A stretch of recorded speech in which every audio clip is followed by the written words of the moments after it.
नमस्कार मंडळी. अवधूत चिंतन श्री गुरुदेव दत्त श्री स्वामी समर्थ महाराज की जय.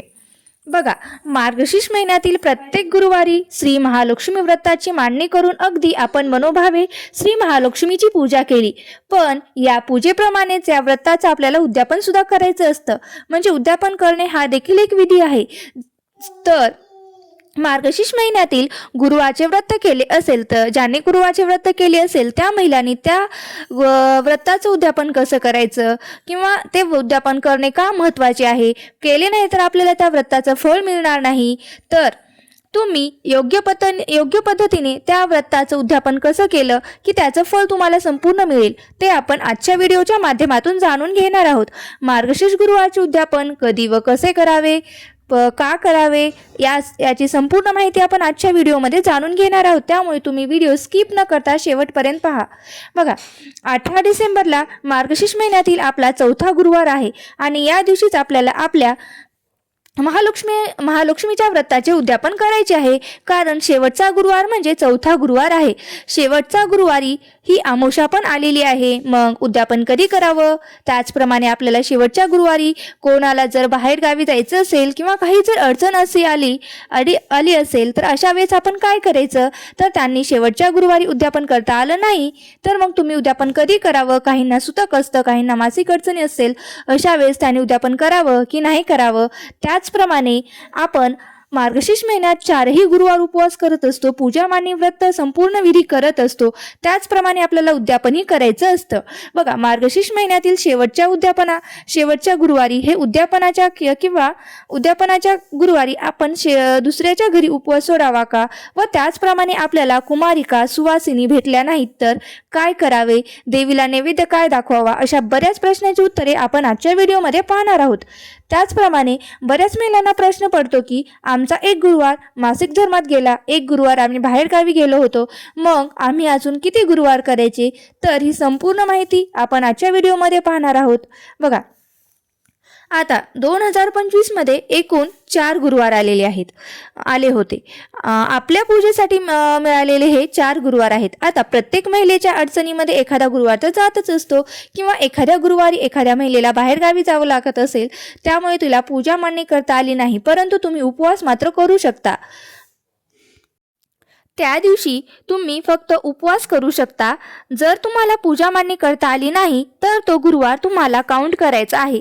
आपण त्या दिवशी पूजा मांडणी जरी नाही केली तरी ते व्रत आपण केलेलं असतं. आता एखाद्या महिलेचा एखादा गुरुवार काही अडचणीमध्ये जातो, तर मग अशा वेळेस तुमचा जर का मधला गुरुवार अडचणीत गेला असेल तरी देखील तुम्ही शेवटच्या गुरुवारी मार्गशीर्ष महिन्यातील उद्यापन करायचं असतं.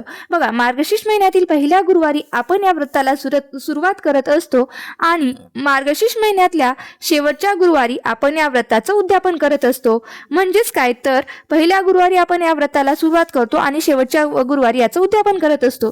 आता 2025 मध्ये आपल्याला गुरुवार व्रताचे उद्यापन कधी करायचं आहे, आता पाहूया. बघा, बऱ्याच जणांना असा प्रश्न पडलेला असतो की शेवटच्या गुरुवारी अमावस्या आहे, तर मग उद्यापन कसं करावं किंवा कधी करावे.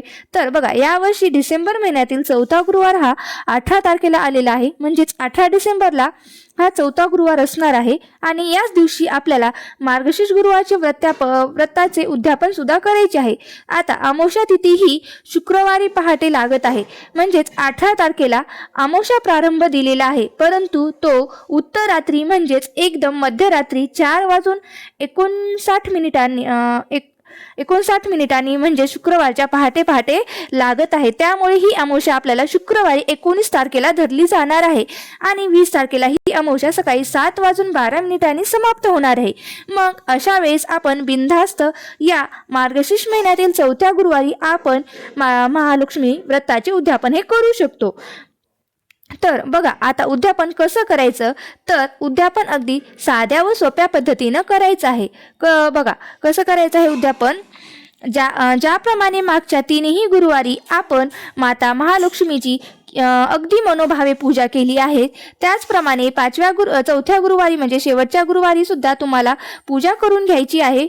आणि या दिवशी शेवटच्या गुरुवारी म्हणजेच शेवटच्या गुरुवारी आपल्याला काय करायचे, त्याचप्रमाणे पूजा मांडायची आहे, पूजा मांडणी करायची आहे आणि कथा वाचायची आहे. आता आरती करायची आहे आणि सायंकाळी आपल्याला काय करायचं आहे तर उद्यापन करायचं आहे. आता उद्यापन शक्यतो हे कधी करायचं असतं तर सायंकाळच्या वेळेस करायचं असतं, म्हणजे तिन्ही सांजेच्या वेळेला आपल्याला हे उद्यापन किंवा प्रदोष काळामध्ये आपल्याला हे उद्यापन करायचं असतं.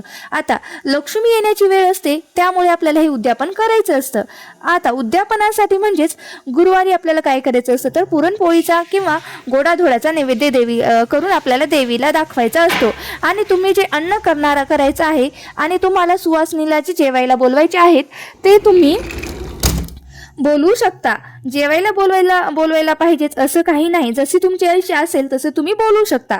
उद्यापनासाठी तुम्ही 7, 5, 7, 9, 11 सुवासिनी किंवा कुमारिका तुम्ही कोणालाही बोलू शकता. उद्यापनासाठी आलेल्या स्त्रियांना किंवा कुमारिकांना आपण देवीचे रूप समजून त्यांचे स्वागत आणि आदर करायचा आहे.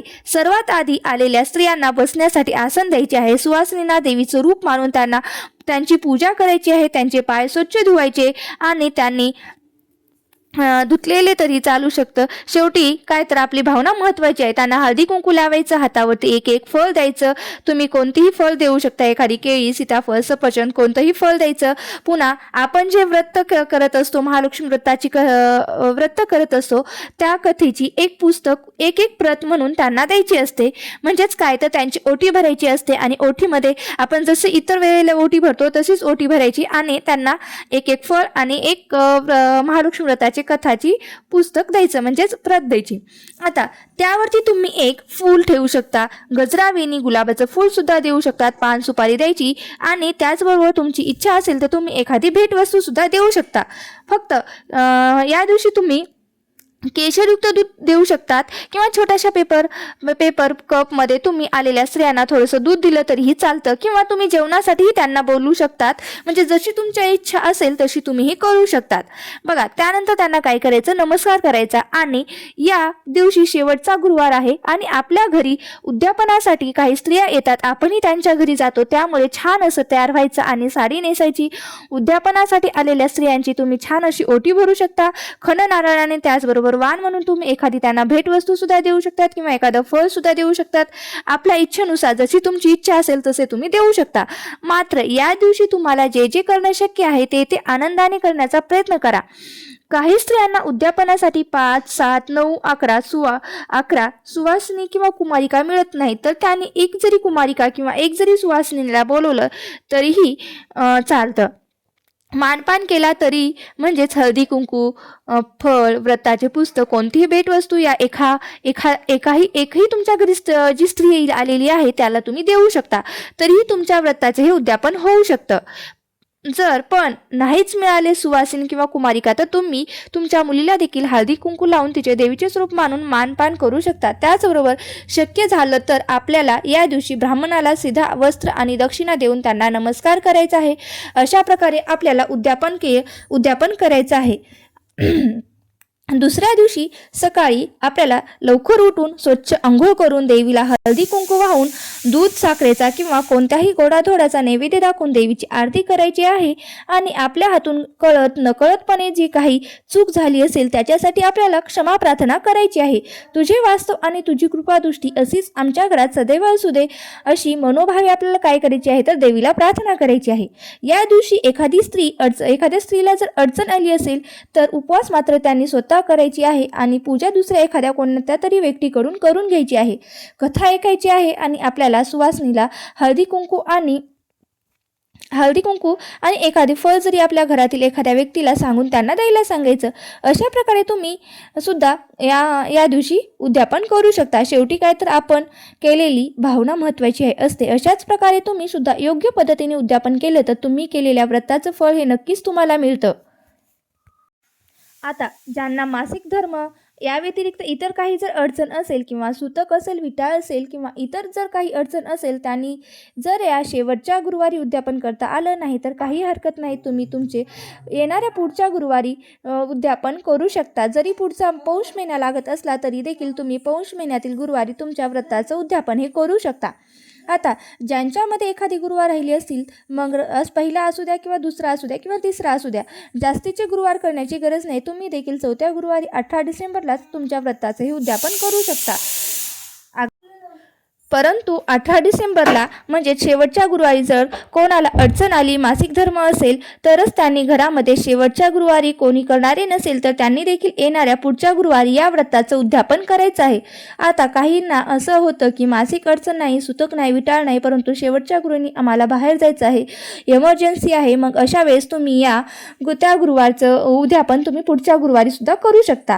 तुमच्या घरी येऊन उपवास सोडायचा आहे. जरी तुम्हाला पूजा मांडणी करता आली नाही, उद्यापन करता आलं नाही, तरी त्यांच्या पुढच्या गुरुवारी पुढचा उपवास पकडा, पूजा मांडणी करा आणि पोथी वाचून नैवेद्य दाखवून तुम्हाला उद्यापन करायचं आहे. अशा प्रकारे आपल्याला जर कोणी सुवासिन म्हणून जेवायला बोलत असेल तर आपण बिनधास्त कुठलाही विचार न करता जायचं आहे. कारण जे ती लेडी, जी महिला आपल्याला साक्षात लक्ष्मीचं स्वरूप मानून आपल्याला भोजनास देत असते, त्यामुळे आपण हे भोजन करायचं आहे.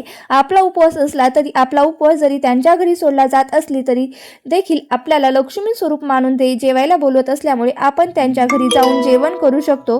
परंतु तुम्ही हा उपवास इतर कोणाच्या ठिकाणी म्हणजे लग्नाच्या ठिकाणी, कार्यक्रमाच्या ठिकाणी चुकूनही सोडायचा नाही किंवा आपल्या घरी 2 घास खाऊन उपवास सोडून तुम्ही दुसऱ्यांच्या घरी सवासन म्हणून जाऊ शकता आणि सवासन जेवायला गेल्यावरती परान्नाचा कोणताही दोष लागत नाही. मात्र जर उद्यापनाच्या दिवशी आपण करणं शक्य नसेल, मात्र तुम्हाला तुमचा उपवास कोणाच्याही घरी जर सोडायचा नाही, तर तो उपवास तुम्ही तुमच्या घरी सोडला तरी चालतं. कारण एखाद्याची भक्तिभावाने जर 4 गुरुवार पूजा करत असतो, उपवास करत असतो, व्रत करत असतो, त्यामुळे आपण हा उपवास आपल्याच घरी सोडावा असे जर तुम्हाला वाटत असेल तर तुम्ही सोडू शकता.